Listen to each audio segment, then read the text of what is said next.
Bonjour à toutes et à tous, bienvenue au comptoir du jeudi. Bonjour Christelle. Bonjour Brieux. Christelle, tu es référente mobilité au sein du campus du Lac. Bonjour Exactement. Émilie. Ah, pardon. Bonjour Émilie. Bonjour Brieux. Émilie, tu es formatrice en maths, sciences et PSE à l'AFPMA. Bonjour Maxime. Bonjour. Maxime, tu es chargé de la mobilité et des partenariats à l'AFPMA.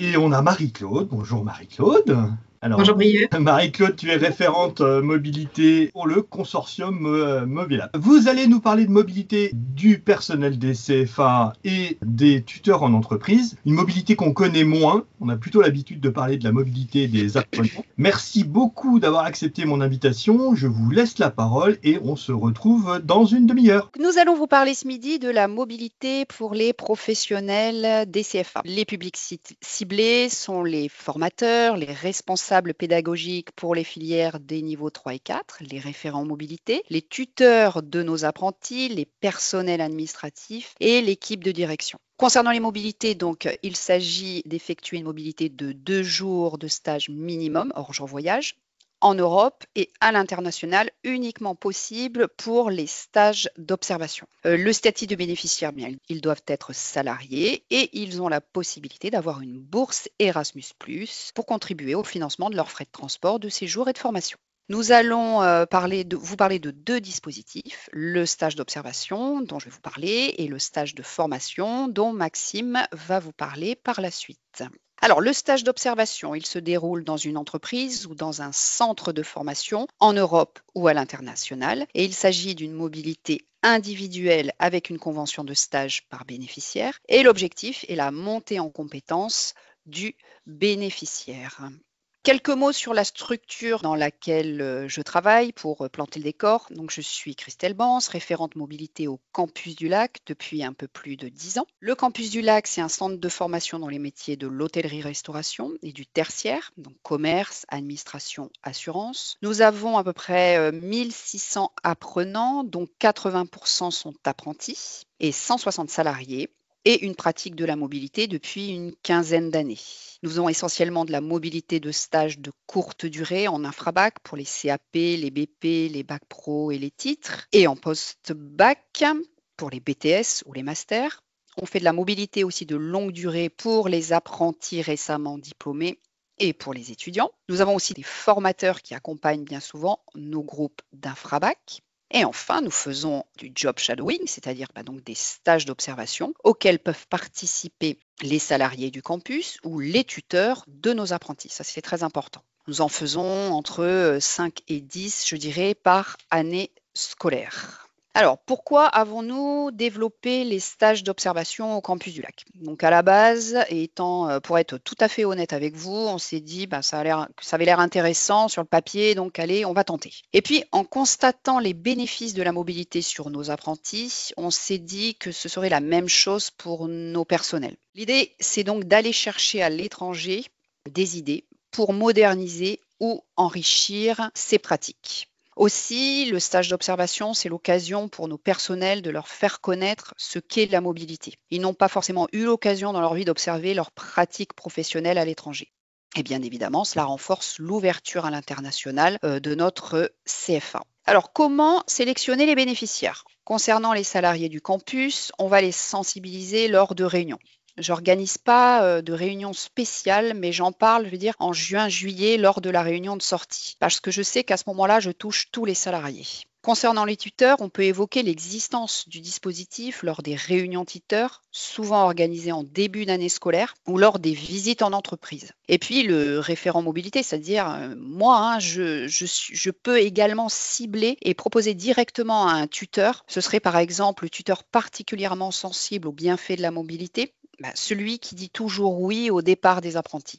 Celui-là, je peux le cibler directement. Donc une fois nos bouteilles à la mer lancées, j'attends que l'on revienne vers moi car j'estime qu'il faut une réelle demande de la part du salarié ou du professionnel. Il y a une discussion avec le futur bénéficiaire en vue de co-construire le programme pédagogique qui sera reporté dans le contrat pédagogique Erasmus+.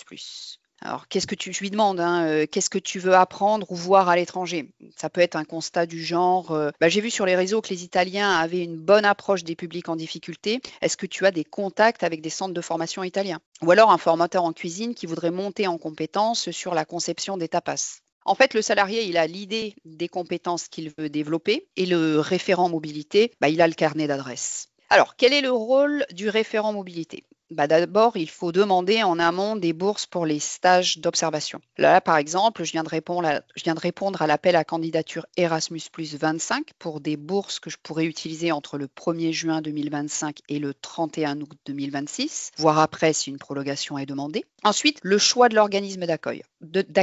Sauf si le bénéficiaire vient avec vous avec un organisme d'accueil précis, sinon c'est à vous, référent mobilité, de le trouver. Vous pouvez privilégier les partenaires que vous connaissez déjà via la mobilité des apprentis, comme le centre de formation italien avec lequel vous avez déjà travaillé et qui pourrait accueillir votre formateur qui veut progresser sur le thème de l'inclusion. Ou alors, vous pouvez recontacter le tuteur espagnol qui travaille dans un restaurant de tapas à Barcelone et qui a déjà accueilli un jeune en stage. Il pourrait aussi accueillir votre formateur. Aussi, vous pouvez tester un organisme d'accueil via le stage d'observation. Par exemple, ce serait le référent mobilité qui effectue un stage d'observation en Slovénie au pôle international, dans le but d'échanger bien sûr des bonnes pratiques et qui peut en même temps étudier la potentialité d'accueil pour un futur groupe.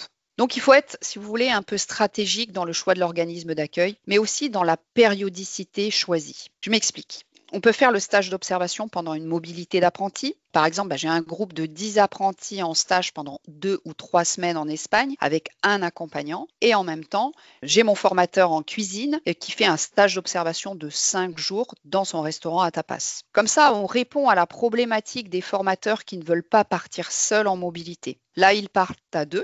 L'un accompagne, les objectifs sont très clairement déterminés au départ. L'un accompagne, l'autre est en stage d'observation, mais ils peuvent s'épauler l'un l'autre en cas de difficulté. Ensuite, j'établis le contrat pédagogique Erasmus+.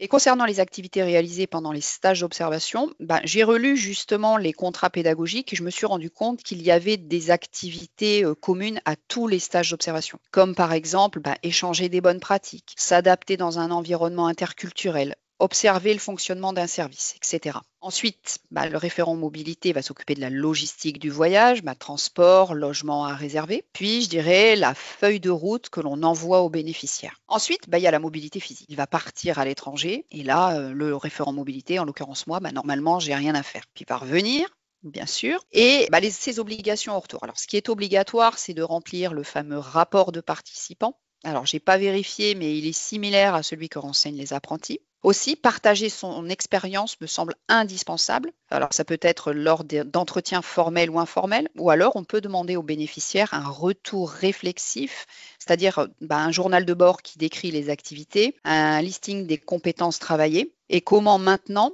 il peut optimiser ses pratiques professionnelles. Dans le cas d'un formateur, il peut, je dirais même qu'il doit partager avec ses apprentis. Concernant les bénéfices, je vais aller rapidement. Les bénéfices du stage d'observation, il y a une montée en compétences, c'est évident, une montée en compétences au niveau professionnel bien sûr, mais au niveau personnel et aussi linguistique. Une attractivité accrue pour le CFA. Et enfin, un réseau étendu. Voilà, voilà. Alors j'en ai fini pour ce qui me concerne. Je vais passer la main à Maxime. Merci Christelle. Donc on va toujours parler de mobilité du personnel, mais maintenant pour partir suivre des cours ou une formation. Donc la grosse différence entre les deux, c'est que mobilité pour observation, comme l'a dit Christelle, on va dans une entreprise ou un centre de formation. Là, on va aller chez un prestataire de formation à qui on va acheter une prestation de formation. Donc il existe différents prestataires, on pourra en parler lors des questions-réponses si vous avez des questions. Donc là, c'est de la mobilité individuelle également. Une convention de mobilité par rapport à la personne qui va partir en mobilité, qui va devoir choisir également une thématique, donc un cours, un sujet de cours en lien avec le catalogue de formation proposé.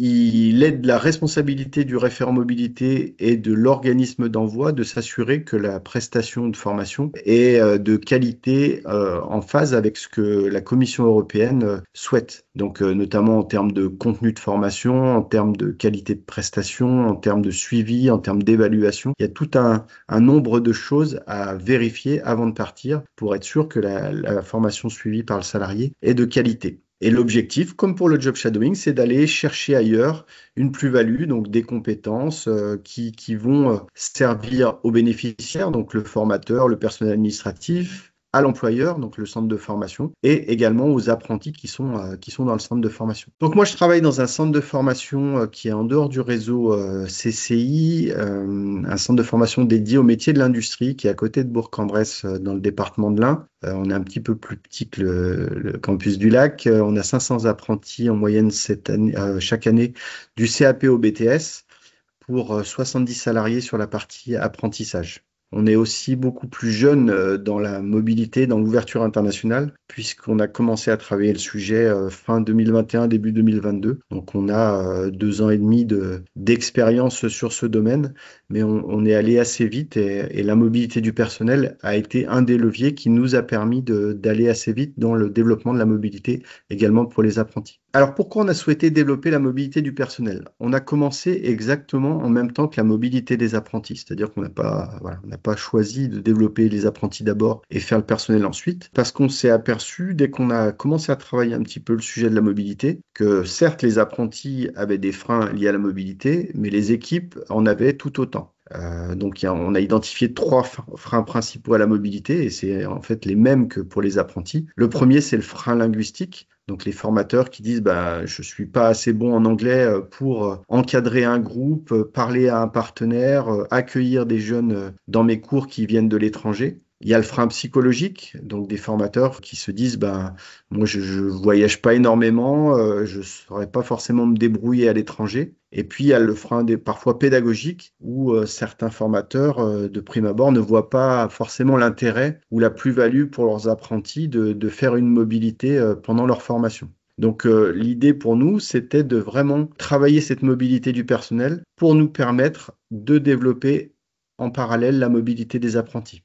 La mobilité du personnel également, que ce soit en job shadowing ou en cours et formation, c'est un levier qui est assez puissant pour faire bouger les méthodes pédagogiques. On a 2 types de formateurs à la FPMA. On a des formateurs plutôt jeunes qui viennent du monde professionnel ou qui débutent leur carrière. Et on a des formateurs qui sont là depuis plus de 30 ans. Et en fait, pour les formateurs qui sont là depuis de nombreuses années, c'est parfois compliqué de remettre à plat certaines méthodes ou certaines habitudes qui correspondent plus aux générations d'aujourd'hui. Et la mobilité permet de remettre le formateur en posture d'apprenant et permettre de se confronter également à d'autres formateurs étrangers avec des approches et des méthodes qui sont aussi différentes.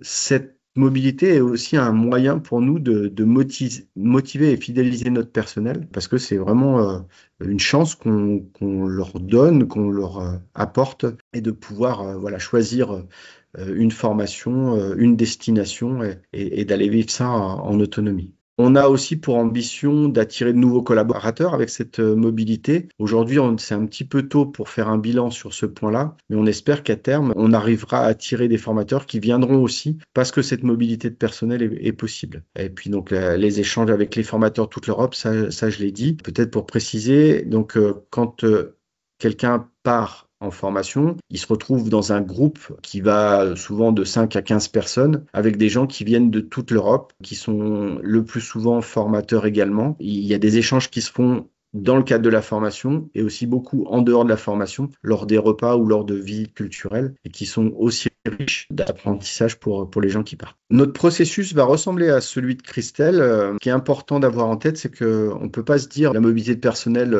j'ai envie d'en faire et 15 jours plus tard, j'ai un formateur qui part. Il y a vraiment un processus à avoir et on anticipe parce que, comme le disait Christelle, en janvier aujourd'hui, actuellement, on fait la demande pour l'année scolaire suivante. Donc, il y a vraiment un processus à caler dans votre année. Je fais les réunions d'information en novembre-décembre, donc fin d'année, sur les possibilités. Et ensuite, à la sortie de la réunion, j'envoie une enquête auprès de tout le personnel pour recueillir les besoins, les envies des différentes personnes. Ensuite, je vois avec la direction le nombre de bourses qu'on peut demander pour l'année suivante, parce que c'est aussi un choix stratégique pour la direction de dire est-ce que je suis capable d'en faire partir 2, d'en faire partir 5, d'en faire partir 10. Donc, je vois ça avec eux. On fait la demande de bourse. Pendant le printemps, on fait passer à chaque candidat un entretien de motivation. il passe cet entretien avec le référent mobilité et avec son manager. On discute avec lui justement de ce qu'il veut faire, pourquoi, quel apport pour lui, pour le centre de formation. Ensuite, une fois qu'on a les réponses des financements, donc c'est juin-juillet, on fait une commission finale de sélection avec tous les managers et la direction pour déterminer les 4 ou 6 qui sont sélectionnés pour l'année suivante. Et ensuite, on a toute l'année scolaire suivante pour réaliser la mobilité de chaque personnel. Donc, il faut que le référent mobilité suive les gens qui ont été sélectionnés pour être sûr qu'il y a bien une date qui est sélectionnée, une formation, une inscription et la logistique du voyage qui va autour.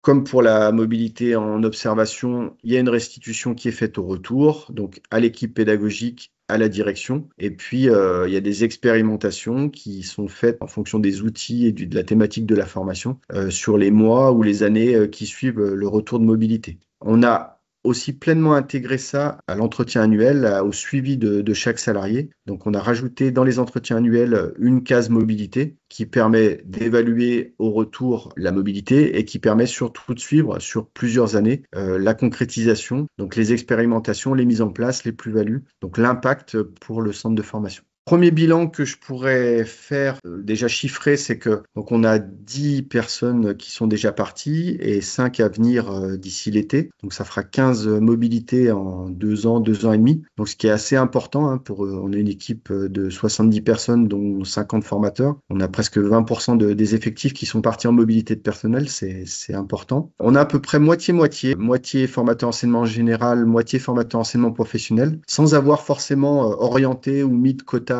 sur ce point-là. Donc, c'est plutôt intéressant de voir qu'on a une égalité un petit peu sur ce point-là, ce qui n'était pas forcément le cas au tout début quand on a sollicité les formateurs. On avait plus de candidats sur l'enseignement général que sur l'enseignement professionnel. Et puis, on a 2 autres salariés qui sont partis, donc pas hors formateur. Donc, moi, je suis parti en mobilité. Et puis, on a le responsable du service informatique qui part au mois de mars sur une formation liée à l'intelligence artificielle. Si on regarde les thématiques choisies, on a à peu près pareil, moitié-moitié. Moitié de personnes qui sont parties sur des formations linguistiques, italien et anglais. Donc, il y en a un seul qui est parti sur l'italien et les 6 autres sur de l'anglais. Et puis, on a 8 personnes qui sont parties sur des formations pédagogiques. Pas toutes les mêmes, ça peut être intégration de l'anglais dans les cours de sport, intégration de l'IA, gestion de classe, Émilie en parlera juste après moi. Donc il y a des thématiques, il y a un catalogue qui est assez important. Mais c'est intéressant de voir aussi que les premières demandes étaient plutôt linguistiques et qu'aujourd'hui, on a plutôt des demandes pédagogiques. En sachant que toutes les formations sont dispensées en anglais. Donc il faut quand même un niveau de départ B1 pour pouvoir assister à ces formations-là.